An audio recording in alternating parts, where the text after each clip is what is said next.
The world is a book, and those who do not travel read only one page. I was fortunate to realize this at a very young age. When I was 12, my parents decided to relocate me to an international school. As a result, I was surrounded by people coming from over 50 different countries. The friends that I've made at high school, they really kind of inspired me to really travel and go out there. As a result, in summer 2011, one day I saw this post on Facebook of one of my friends, and she posted a link on a cruise ship that was going around the world. Well, bear with me, this was not just a cruise ship. This was actually a floating university. And so when I came home, I was like, oh my God, I have to do this. So I came home, I told my parents, look, I think I'm going to go around the world. And of course, as you can imagine, they had a good laugh. But 3 months later, I was extremely determined, and I got a loan out of the bank. I took a semester off at school, and I actually went on a trip around the world. Well, I can tell you, it was quite a journey. For 111 days, we started in Canada. We went all around the world, all the way to Florida. As you can imagine, this was quite a journey of a lifetime. But as glamorous as that sounds, it wasn't always as glamorous.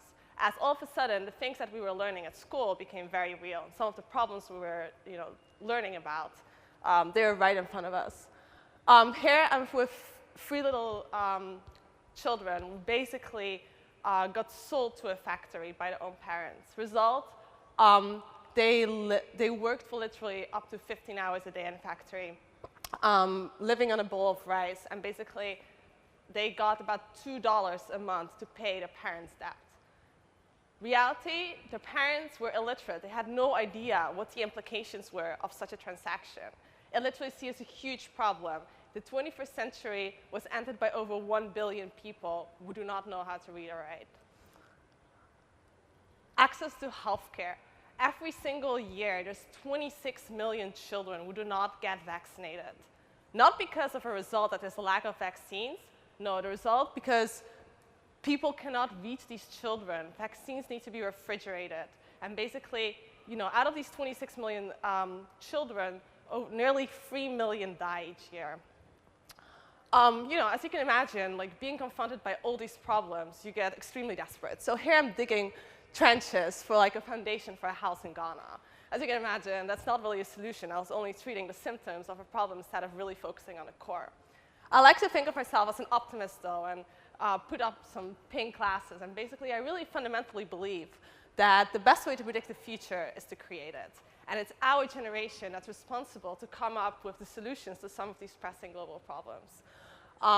As a result, I decided to use my experience of traveling to over 50 countries, and I joined the Kairos Society 2 years ago. At the Kairos Society, we bring together young entrepreneurs and innovators from over 40 different countries to work on disruptive solutions in education, healthcare, and clean tech.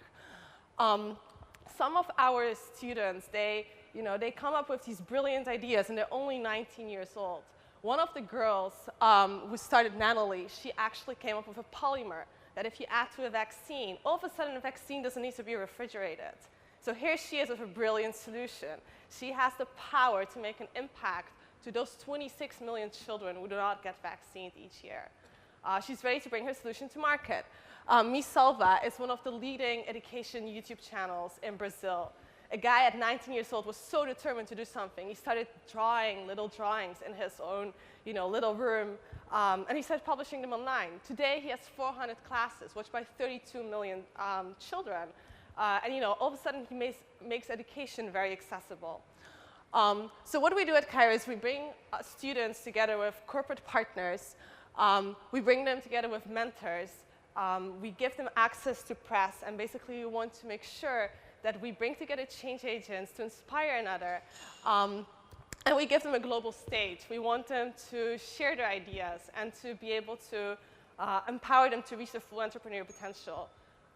It's extremely important that we create the ecosystem to really, help and inspire and empower young innovators, because the solutions are in our own hands. And if we don't unite with all the different stakeholders that are part of the solution, we will not get anywhere. And with that in mind, I'm really excited to bring Kairos here to Sydney and to continue my journey here on empowering the next generation of high-impact entrepreneurs. Thank you.